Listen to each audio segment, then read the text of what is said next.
जोहार झारखंड, आप सभी का स्वागत है eagle IAS the study zone में। तो साथियों, आज का चर्चा का विषय है झारखंड में सिंचाई प्रणाली और परियोजना। एक बार फिर से मैं गोपाल घोष फ्रॉम धनबाद आप सभी को हमारे चैनल पे स्वागत करता हूं। और आई होप याद रखिएगा, हमारे चैनल पे जेसीसी सीजीएल और जेपीएससी को लेकर के काफ़ी कंटेंट है। आप सारे प्रश्न वीडियोज़ को भी देख सकते हैं। कम्युनिटी पर बहुत सारे प्रश्न है जिससे आप जो है क्या कर सकते हैं ना, उसे आप जान सकते हैं। चलिए तो आगे बढ़ते हैं। आगे बढ़ते हुए पहला जो हमारा आज का टॉपिक है वो है कि झारखंड में सिंचाई प्रणाली और परियोजना। इससे पूर्व जो है हम कुछ तथ्यों पर विचार कर लेते हैं। तो याद रखिएगा, झारखंड में कुल सिंचाई भूमि पर जो है आज हम विचार करेंगे कि कुल सिंचाई भूमि कितनी है। तो कुल 38 लाख जो है भूमि सिंचाई के लिए अर्थात कृषि कार्य के लिए उपलब्ध है। उनमें 24 लाख हेक्टेयर पर लगभग सारी चीज़ें, सारी डेटा लगभग पर है जो सिंचाई हो सकता है। और इसके साथ साथ ध्यान में रखिएगा, जितने हमारे पास जल उपलब्ध है उनके कुल 58% सतही जल के द्वारा सिंचाई होता है और 42% लगभग भूमिगत जल के द्वारा सिंचाई यहाँ पर होती है। चलिए आगे बढ़ते हैं। नेक्स्ट हम देखेंगे कि झारखंड के किन क्षेत्रों में सिंचाई की किस प्रकार की आवश्यकता है। अर्थात झारखंड के प्रत्येक क्षेत्र बराबर नहीं, यूनिफॉर्म नहीं है, चूंकि बीच का पठारी हिस्सा है। लगभग आपको याद होगा कि लातेहार या नेतरहाट का जो क्षेत्र जिसे हम पहाड़ प्रदेश कहते हैं, ये जो है 2000 फीट से भी अधिक ऊंचा है।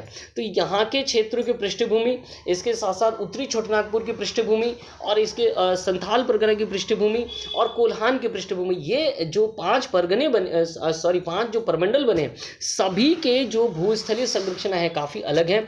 उसी संरचना के आधार पर यहाँ सिंचाई की आवश्यकता भी बदलती रहती है। चलिए, हो सकता है इनमें से कुछ क्या है ना, हो सकता है कि अपवाद स्वरूप भी कुछ जिले आ जाए। चलिए तो ध्यान में रखिएगा, झारखंड में साहिबगंज, गुमला, गोड्डा और दुमका यहाँ अति उच्च सिंचाई की आवश्यकता होती है। संथाल परगना के जिले, वहाँ अति सिंचाई की जरूरत पड़ती है। ठीक है, चलिए रांची, पश्चिमी सिंहभूम, देवघर, ये 3 जिले हैं। इन 3 जिलों में ध्यान में रखिएगा उच्च सिंचाई की आवश्यकता पड़ती है। उच्च सिंचाई की आवश्यकता पड़ती है। और सबसे कम सिंचाई की कहाँ आवश्यकता पड़ती है? तो धनबाद, पूर्वी सिंहभूम और चतरा में जो है सबसे कम सिंचाई की आवश्यकता पड़ती है। ये कॉन्सेप्ट याद रखिएगा, यहाँ से जेपीएससी से प्रश्न पूछे जाते हैं और हो सकता है कि जेसीसी सीजीएल में भी प्रश्न पूछे जाएं। चलिए तो ये चीज़ें हो गई। नेक्स्ट आगे बढ़ते हैं और आगे बढ़ते हुए देखते हैं कि नेक्स्ट क्या है। नेक्स्ट ध्यान में रखिएगा, झारखंड में सिंचाई प्रणालियों के ऊपर चर्चा करेंगे। सबसे पूर्व हम क्या करेंगे कि न्यूनतम जहाँ से सिंचाई होती है, सिंचित होती है क्षेत्र, और उसके बाद अधिकतम की ओर बढ़ेंगे। तो सबसे पहले नलकूप पर विचार करिए। कुल 8% जो है इसके द्वारा सिंचित होता है, सिंचित क्षेत्र का 8%। और इनमें भी सबसे ज़्यादा जो क्षेत्र है वो कौन से? तो लोहरदगा में नलकूपों के द्वारा सिंचाई की जाती है। ठीक है, और सबसे कम कहाँ होती है? तो देवघर में सबसे कम जो है नलकूपों के द्वारा सिंचित किया जाता है। तो एक ध्यान में रखिएगा, नलकूप लोहे से बना होता है, नल तो लोहा, ये दोनों को आप मिला लीजिए। नहर के द्वारा जो है सिंचाई के क्षेत्र, चलिए तो नहर के द्वारा जो सिंचाई के क्षेत्र है वो क्या है? तो कुल 18% जो है नहर के द्वारा सिंचित किए जाते हैं। और नहर का निर्माण अगर हम बात करेंगे तो वो क्या है, पहाड़ प्रदेश से लेकर के जो है कुल मिलाकर के अगर देखेंगे तो कोल्हान के क्षेत्रों तक ही जो है नहर का निर्माण ज़्यादा हो सकता है। तो इन क्षेत्रों में अर्थात दक्षिणी जो हमारा झारखंड का क्षेत्र है वहाँ नहर के द्वारा सिंचाई की जाती है। और सबसे अधिक सिंचाई कहाँ की जाती है? तो सरायकेला, खरसावां में नहरों के द्वारा सिंचाई अधिक की जाती है। चलिए नेक्स्ट देखेंगे, तालाब के द्वारा जो है कहाँ सिंचाई किया जाता है? तालाब के द्वारा सिंचाई करने के लिए क्या चाहिए? समतल मैदान चाहिए। और तालाब के जो क्षेत्र है वो क्या है ना, संथाल परगना के क्षेत्र, साथ में धनबाद के क्षेत्र, इन क्षेत्रों में क्या है ना, सबसे ज़्यादा तालाब, या गिरिडीह के जो क्षेत्र है हम कह सकते हैं। तो उत्तरी छोटानागपुर और संथाल परगना क्षेत्रों में तालाबों की संख्या अधिक है, यहाँ तालाब के द्वारा सिंचाई की जाती है। और देवघर में जो है तालाब के द्वारा सिंचाई की जाती है। और इसके साथ साथ अंतिम में जो सबसे अधिक जो है वो झारखंड में कुआं के द्वारा सिंचित करना। कुएं के द्वारा जो है कुल 30% क्षेत्र जो है सिंचित किया जाता है। ध्यान में रखिएगा। और हमारा अपना घर का भी एक्सपीरियंस रह चुकी है। हमारा घर यानी कि धनबाद के निरसा प्रखंड के अंतर्गत है, जहाँ जो भूमियाँ हैं हमारे आसपास के क्षेत्रों में, हमने वहाँ देखा कि बीच बीच में क्या बने हैं, कुएं बने हैं जो कि मानसून के ऊपर निर्भर है। बाकी समय जो ये खेत पड़े हुए रह जाते हैं, तो यहाँ से थोड़ी बहुत कुआं के द्वारा सिंचाई हो पाती है। अन्यथा ये क्षेत्र क्या है, पठार की तरह सूखे पड़े रहते हैं। तो सर्वाधिक सिंचाई का क्षेत्र कौन सा है? गुमला है। और अन्य स्रोतों से अगर हम कहेंगे कि नहर हो या पाइपलाइन हो, उनके द्वारा द्वारा 25% के आसपास या 26% तक जो है सिंचाई होती है। चलिए नेक्स्ट टॉपिक की ओर आगे बढ़ते हैं। अब हम देखेंगे कि झारखंड में सिंचाई परियोजना, यहाँ से एक प्रश्न पूछा गया था, परिभाषा को लेकर के प्रश्न पूछा गया था। बृहद सिंचाई परियोजना याद रखिएगा 10,000 हेक्टेयर, मध्यम सिंचाई परियोजना 2,000 से 10,000, लघु सिंचाई परियोजना 2,000 हेक्टेयर, और इसके साथ साथ ध्यान में रखिएगा Jharkhand hill area lift corporation irrigation corporation limited. Jharkhand hill area lift irrigation corporation limited क्या है ना, ये पहाड़ी क्षेत्रों में लघु सिंचाई परियोजनाएं पर काम करती है। वहां से पानी उठा करके आसपास के गांवों को जो है पानी देने का जो काम है वो Jharkhand hill area lift irrigation के द्वारा किया जाता है। इसका निर्माण 22 मार्च 2002 को किया गया। इसका हेडक्वार्टर कहां पर है तो नेपाल हाउस डोरंडा कॉम्प्लेक्स में है। ठीक है, चलिए आगे बढ़ते हैं। सबसे पहले अब हम कुछ बृहद परियोजनाओं पर ऊपर चर्चा करेंगे। स्वर्ण रेखा परियोजना, इसकी शुरुआत 1982-83 में की गई। एक त्रिपक्षीय समझौता हुआ था 7/8/1978 को। इसमें झारखंड, उड़ीसा, पश्चिम बंगाल के क्षेत्र जो है सम्मिलित हैं, और संबंधित जिला कौन है तो पूर्वी पश्चिमी सिंहभूम और सरायकेला खरसावां जो है इससे संबंधित जिला है। योजना काल जो है कब बना था, ये तो 5वीं पंचवर्षीय योजना में ये बनकर तैयार हुआ था। कांची परियोजना ध्यान में रखिएगा 1958 में शुरुआत हुआ, 1966 में कंप्लीट हो गया। राज्य कौन सा है झारखंड, और इससे संबंधित लाभान्वित जिले कौन से तो रांची और खूंटी। सरायकेला ये गलती से मिसप्रिंट है, इसके लिए मैं क्षमा प्रार्थी हूँ। तो रांची और खूंटी हो गए। चलिए नेक्स्ट हम देखेंगे कि इससे शुरुआत कब किया गया तो द्वितीय पंचवर्षीय योजना में जो इसकी शुरुआत की गई थी। ठीक है, चलिए औरंगा परियोजना की तिथि बहुत ही अनिश्चित है, इसलिए मैं खुद भी बोल रहा हूँ कि इस पर जो है मैं श्योर नहीं हूँ। ये मे बी 1983 हो सकता है या 1980 के दशक में कभी भी हो सकता है। हालांकि अब याद रखिएगा 7वीं परियोजना को आप जोड़ लीजिए, 7वीं परियोजना में ही इसकी शुरुआत हुई थी।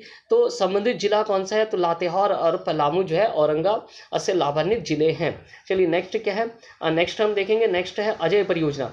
अजय परियोजना की शुरुआत कभी 1975 में। संबंधित जिले कौन से हैं झारखंड है, और इसके साथ साथ संबंधित राज्य हो गए झारखंड। संबंधित जिले कौन सा है देवघर एवं जामताड़ा।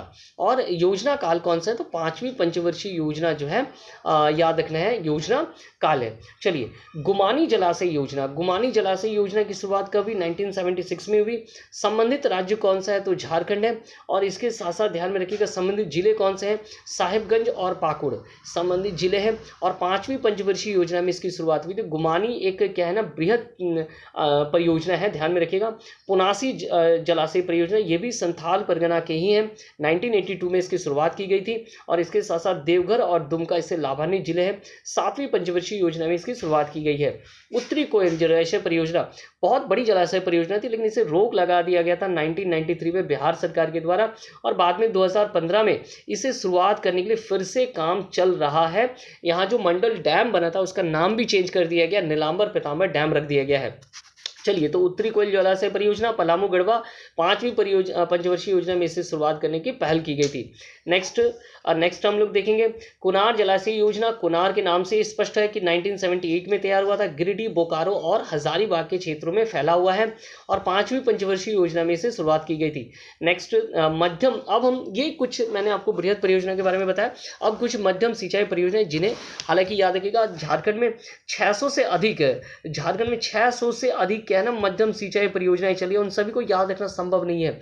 तो हम क्या करेंगे कुछ महत्वपूर्ण सिंचाई परियोजना पर चर्चा कर लेंगे, ताकि जेएसएससी सीजीएल या जेपीएससी जिनमें भी आए आप इस पर क्या कर पाए उत्तर कर पाए। चलिए तो पहले तो है रांची में कंस, कांटी, रैशा, पतरातू जलाशय परियोजना, और इसके साथ साथ जो सुरंगी जलाशय परियोजना, इसे याद रखिएगा। ये 4-5 आपको याद रखना है, ज्यादा याद नहीं रखना है। क्या क्या याद रखना है, कंस, रैशा, पतरातू और सुरंगी।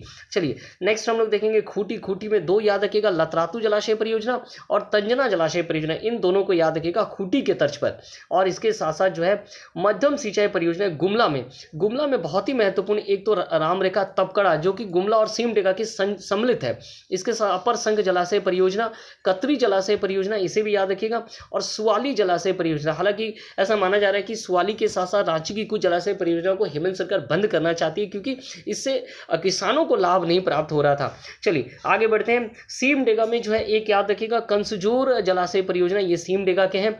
आगे बढ़ते हैं लातेहार में मैंने घघरी और नकटी जलाशय योजना का चुनाव किया है, और आई होप कि इन्हीं में से आपको प्रश्न पूछे जाएंगे। चलिए आगे बढ़ते हैं। लोहरदगा के क्षेत्रों में, लोहरदगा के लिए नंदनी, सुकड़ी, फुलझर जलाशय योजना, इन तीन योजना को याद रखिएगा, नंदनी, सुकड़ी और फुलझर जलाशय योजना।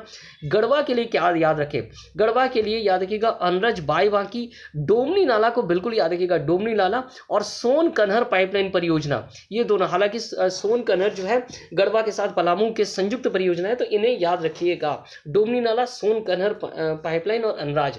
चलिए नेक्स्ट आगे देखते हैं। पलामू के क्षेत्र में बटाने, चाको, अमानत, जिंजोय और मलय, ये 5 याद रखें, हालांकि बहुत सारे हैं, लेकिन अमानत तो बिल्कुल ध्यान में रखना होगा, उत्तरी जलाशय परियोजना का ही एक हिस्सा है अमानत। इसकी शुरुआत 1983 में की गई थी, ठीक है। चलिए, तो बटाने, चाको, अमानत, जिंजोय और मलय। चलिए अब देखते हैं कि चतरा के बारे में। चतरा में 2 याद रखिए, गढ़ी और बक्सा जो है जलाशय परियोजना, गढ़ी और बक्सा जलाशय परियोजना जो है कहाँ है ना, ये चतरा के हैं, ये 2 ही याद रखिए। आई होप इसी में से प्रश्न पूछे जाएंगे।